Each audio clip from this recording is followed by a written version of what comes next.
In today's video, we're going to talk about how we can better understand and access our true creative potential. Reasons why in today's world it is so important to leverage our creative process, and why the world of tomorrow is going to expect that we are versatile and experienced in develop, scaling, and launching creative strategies to solve the problems that we're going to face in our profession and really in our lives. So stick with me and learn some more.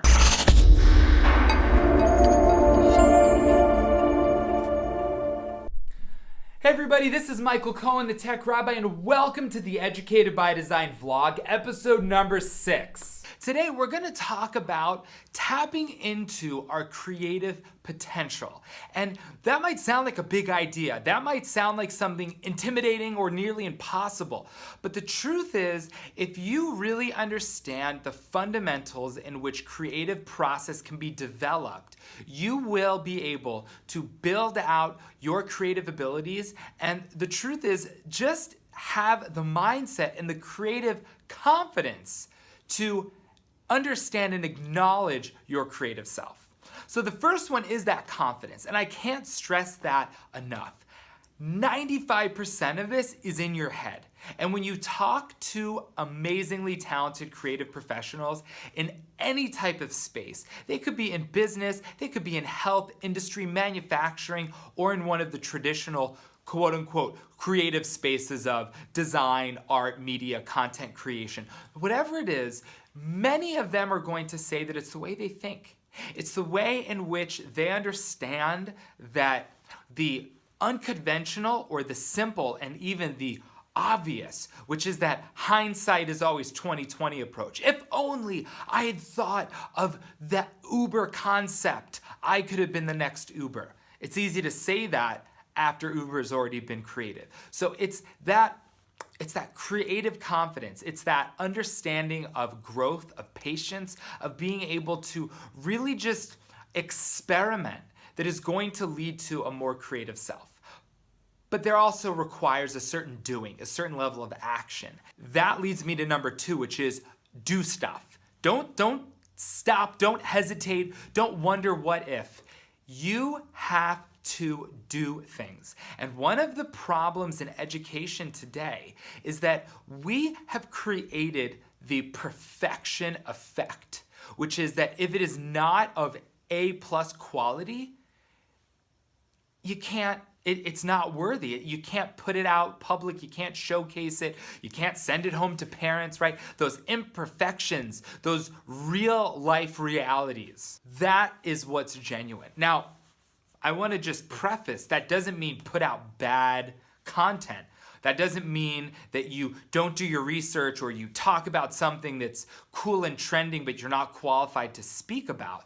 But that means that you just need to understand, you just have to do. Perfect is the enemy of done. And that's really the second space of just why it is so important to just start doing, okay? Number 3 is something that is really interesting. Number 3 is about tapping out of the space that you're involved in. Whatever professional space you're currently occupying, you want to have a very broad spectrum of resources, of people that you look to, content that you consume, read, listen to, watch. You want to have a broad space. And that's something that Steve Jobs actually said in a video interview years ago, is that he really valued the diversity of ideas and opinions and credited the success to Apple, or the success of Apple, to those diverse components and diverse minds and diverse ideas that played into the development and the design to one of the greatest companies of all time. Whether or not you're an Apple fanboy or fangirl, you just have to acknowledge that they are a pretty influential company. Can we say that? I hope we can say that. I hope we can agree on that. So that diverse opinion, diverse ideas really stimulates creativity. So one of the people that I am regularly listening to, because he also values that diverse opinion, diverse idea concept, is Gary Vaynerchuk. And he brings the most interesting guests onto his Ask Gary V show.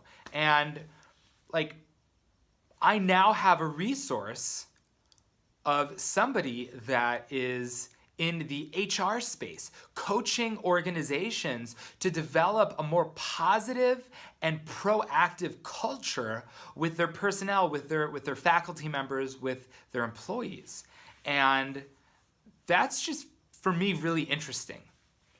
Okay, so I think I just can't stress enough that, like, if you're in the education space, if you're in the design space, if you're in the business space, you're a lawyer, right?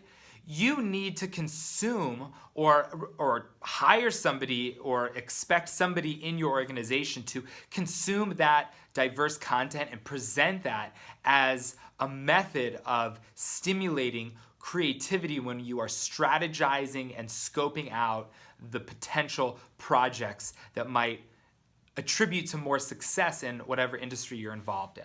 Number 4 is all about your tool set, right? So we're talking a lot about thinking, and then we're talking about doing, but you need tools to be able to do things.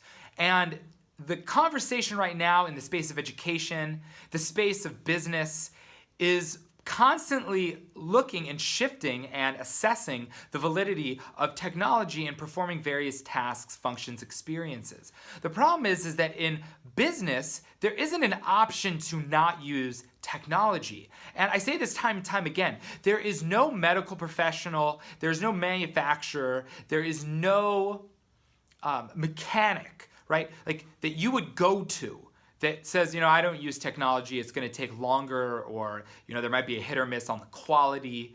You're coming to expect that if you ever, God forbid, need to go to a doctor, that they're going to use an x-ray machine instead of like feeling around on your body or like start cutting open and exploring to figure out what might be wrong with you, right? So why is education any different than that? Assessing the use of technology to successfully meet learning objectives and to support better learning abilities, learning experiences, and the ability for teachers to be more empowered and more successful to teach and mentor and facilitate learning for their students.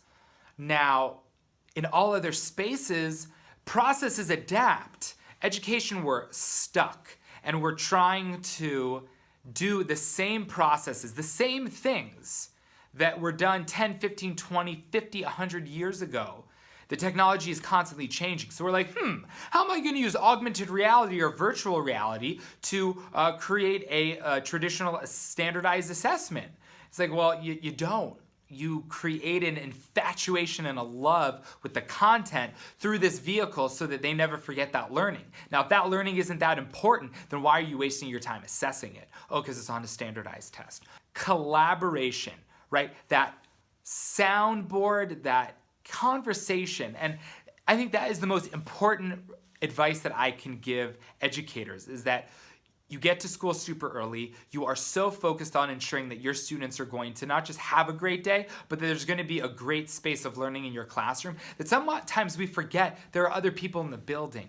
I can only tell you from my own experience that the most valuable support that I've ever had is through the collaborative experiences and processes that I've embarked on. And even just having a good conversation with somebody.